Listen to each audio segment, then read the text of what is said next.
Hey, what's going on, everybody? My name is Corey, better known as the Seaman. This little guy is my buddy Grogu.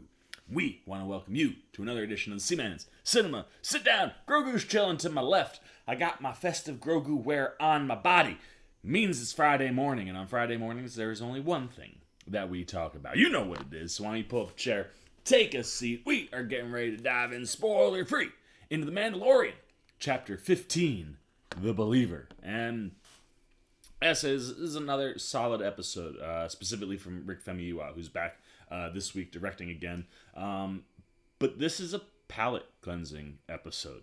And maybe I blame Jon Favreau for just mentioning Game of Thrones as something that's kind of been like an inspiration for him as far as like being able to tell this massive story and have all these different characters that you could bounce around to.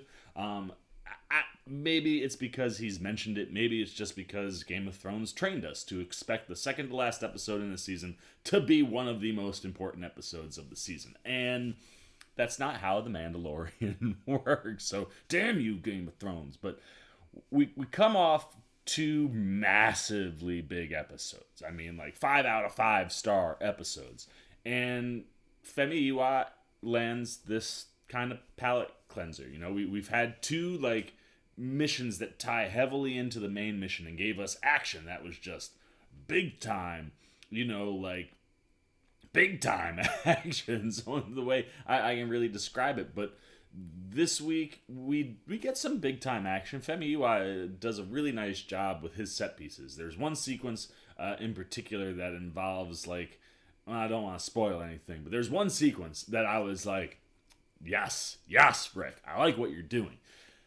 The only downside is following Robert Rodriguez, it's just really, really noticeable at how unbelievable he is at shooting action. Like, Famuyiwa does a really good job with all the action that's set up in this episode, but coming off that Robert Rodriguez episode, like, you really understand how much that, you know, veteran nature to Robert Rodriguez, a guy who's been doing action pretty much his whole career. When he gets behind the camera, there's a different feel to it. And while Famuyiwa does a really good job, it doesn't quite have the just clean wowness to what Robert Rodriguez does last week. And when you throw in the fact this is a side mission, albeit a very important side mission, but a side mission nonetheless, it does feel like a little bit of a letdown or let your foot off the gas a little bit before we get to the finale. A more traditional approach to television, right? Like, let's get you amped up and get the gears cranked to the top of the hill, and next week we're just going to go for that ride through our finale. And like I said, it's not a knock on Famuyiwa. I really, really enjoyed lots of moments, specifically most of his action moments, and that one sequence in particular that was just freaking awesome. But overall, I think Famuyiwa does a really good job. Like I said, he knows how to pace an episode. He knows how to keep you actively engaged, even when it is a smaller episode. And that's exactly what this episode does for you. You know, I was engaged, I was in, I enjoyed everything I watched, and now we get a little stinger right at the end that makes you go, yes, there we go. Now I'm pumped for that finale, baby. What we get right at the end of this episode, maybe one of my favorite Mandalorian moments of the entire series. And that's the thing I love about this show, right? It's like you get these two mind-blowingly good episodes. Most people would give you 5 out of 5 stars on. And you have to transition to something that you know is going to be a little bit more of a letdown leading into what hopefully is a massive finale. Yet that episode that we get today gives us a couple moments that are just like that one action sequence and that stinger right at the end of the episode, man. Like the thing that we get right at the end, I was like, that might be my favorite moment. Like, that is one of my favorite Mando moments of the series. And that's cool, man. Like, it's cool where you can have kind of like a little bit of a foot off the gas episode, let things settle back down before ramping back up for the finale, but still deliver things that stand out. And the other thing that stands out in this episode is my man Ludwig Göransson. Oh, dude, the score is so fire this week. Like, he takes that main Mandalorian theme, and we've seen him mess with that all season, right? Like, different moments, different things that are going on. He has tweaked that opening music to kind of fit things that are going on. And the planet that we end up on this week kind of reminded me of Isla Nublar from Jurassic Park. I was waiting for dinosaurs to pop out the trees. But there are characters that are on this planet that, honestly, in my brain, like while I was watching, I was like, Jurassic Park had like man-type creatures. Like these things come right out of Isla Nublar. Like they look like they fit the setting really, really well. I was not familiar with this set of aliens, but they did. Like they felt like something that could have come out of Jurassic Park. I digress. But the theme and the score that Ludwig puts in around those characters when they show up, and then right at the end of the episode when he kicks in the main theme, there's a little tweak to it that we haven't seen in weeks past that I really dug. Like I was sitting there in both instances when it kicked in, I was like, "Ooh, Ludwig, yes, give it to me, Ludwig. You're so good. I freaking love this guy." Like, and I love that like there is that consistency too with this show where it's like we've got Favreau writing 95% of the episodes, an occasional Filoni episode in there. Someone like Rick Famuyiwa, who can be very hands-on, gets writing credits this week. But that baseline of Favreau always being there and kind of overseeing everything with Filoni exists. Obviously our main cast, Pedro is a pretty consistent thing, although we don't really get to see his face, but his voice is certainly very consistent. But like from the filmmaking standpoint, while you're bringing in all these different directors and these different guest starring actors, those constants are such a huge part of the show.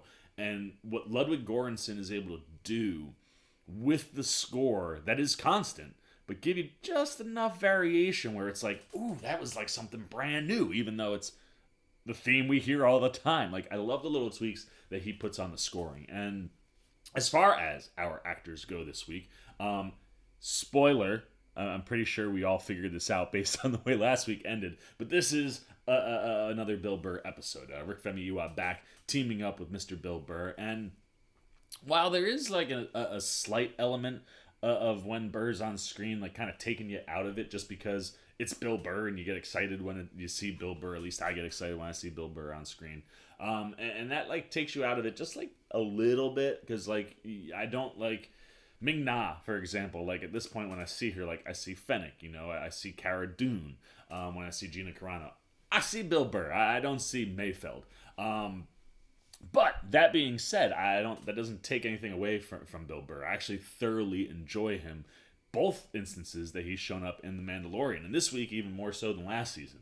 I really like the way that they utilized his character. There are some quippy Bill Burr moments that slide in there, but they slide in fairly smooth. Like it fits the nature of what's going on. Except one thing. There's this one little Bill Burr kind of slip-in line where he says something that took me out of it for a second, but the way in which it took me out of it, it was because I had a huge smile. Like it was a sort of a pop culture reference. Like it's definitely a movie reference from one of my favorite movies, and he drops it in there, and like I said, for a second I came out of it, but I was like, I really like that line. Like that's a nice little, oh hey, those exist everywhere. Nice work. And that was really the only other thing that took me out of it. But other than that, I think Burr gives a really, really solid performance here. He gets one scene in particular opposite Richard Brake, who plays an Imperial commander of some kind at the space that they're breaking into. And the back and forth between them it's good. It's really good. And Burr delivered in a big way this week. I really enjoyed him. Speaking of Richard Brake, loved him. The Imperial casting this season has been really, really good. Like every time you're around a couple pilots or a different commander or just like anybody in the Imperial Army that you actually spend a couple beats with besides Moff Gideon, they've all been just like perfectly casted Imperial actors. And Richard Brake fits that mold wonderfully. And they give him a nice little beat in this episode. Like I said, there's that kind of back and forth between him and Burr. And in that moment, it's devilishly delicious in the way in which Brake delivers it. And I really liked what he added to the episode. Outside of those two guest appearing actors, our main group that we now have, you got Boba Fett, Tamora Morrison, Ming-Na's Fennec, and of course Pedro's Mando are now like kind of a set, because Mando don't have a ship anymore. And that's one of those other cool things, is we get to spend time in Slave One for moments of this episode, and just pay attention when you're in Slave One, and specifically like when it's taking off, like pay attention to things that are going on in the background. I thought Femi Iwa did some really cool things with the set and the set design around the interior of Slave One. There were just things at the beginning of the episode where I was like, oh man, that's cool, like I like that.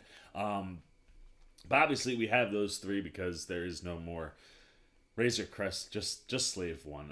And obviously, if you're getting out, Bill Burr's character, Cara Dune, coming along this week. Gina Carano's also with us. And all four of them do a fantastic job. Tamora Morrison's not asked to do a ton in this episode, but certainly one of those things, like when he steps onto the screen, you just get giddy, because seeing Boba Fett in the Boba Fett armor is just freaking awesome.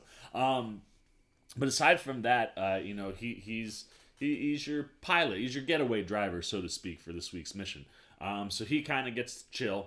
And then we have Fennec and Cara Dune, which is a fun little combo. I really liked Ming-Na and Gina Carano's relationship and on-screen chemistry. And then obviously we get Mr. Bill Burr's Mayfeld and Mando himself. And there's an interesting thing going on with Mando. And I really, really dug the way Pedro went about things this episode. This is a nice Pedro Pascal, Mandalorian, like from an acting perspective. I thought he did some really cool things with what he was asked to do. And as always, he's just rock solid. And as much as I liked Fennec and Cara Dune together, I actually dug like the chemistry that was going on between Mando and Mayfeld. They were kind of like a fun team. And at the end of the day, you get this nice little palate cleanser to set us up for what hopefully will be a massive finale.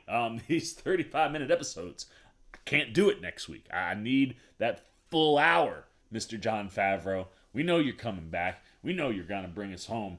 Bring us home in a big bad way. I feel like there's a pretty good chunk of story out there to be told, and some potentially big things that could pop up next week. But prior to going in, this is a nice one to just kind of wipe the slate clean, right? Like, hey, we had those 2 huge episodes that you've been all geeking out about for the last 2 weeks.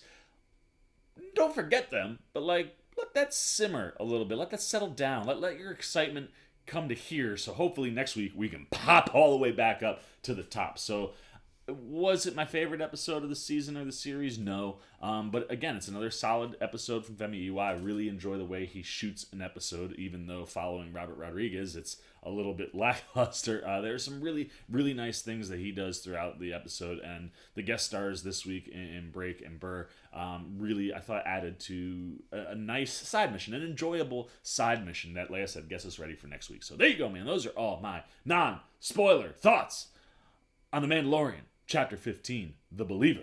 Now, what are you thinking, man? Let me know what you thought of Chapter 15. Was this a palate cleanser for you? Were you hoping it was going to be like a Game of Thrones second to last episode? This is one of the biggest episodes of the season. So did that lead you to like any kind of a letdown? Where does this episode fall for you in general? What did you like that was going on? What did you dislike? There was some cool stuff. Don't spoil anything. We got the spoiler review coming on a little bit later. And during that, go crazy and drop all the spoilers. But for now, just the basic things that you like. Did you like the way Ludwig changed up the score? Did you like what Femi Iwa was doing behind the camera? Anything you're thinking, good, bad, indifferent, about The Mandalorian Chapter 15, The Believer, down below in the comment section. As always, if you enjoyed this video, please give me a thumbs up. And if you're new, we want to come hang out with the C-Man as we approach the finale. I can't believe it's over. Like, there's a part of me that loves it, because the wake up at 3 o'clock in the morning is rough. It is rough. But there's also a part of me that hates it, because this show is so freaking good, man. I just adore this, and it gets me so excited for Star Wars in general. And everything that we heard last night gets me even more excited for Star Wars in general. Maybe we'll talk about last night later on. But Those are all my thoughts. You leave your comments down below. Thumbs up if you like the video. And if you're new and you haven't and you want to come hang out as we approach that finale, like I was saying, you can jump over there, man. Hit that subscribe button to come join C-Maniac Nation. Hang out with me and Grogu on Friday mornings. If you really dig what we're doing, you want those alerts, hit that little alert bell. And until next time, for the C-Man's Cinema Sit Down, this has been Grogu. I've been the C-Man. We be signing off. Peace. Well, as I live and breathe, you still here? Check out a video like this one or this one and hit the subscribe button so you can get alerts and check out everything the C-Man's got at the Cinema Sit Down.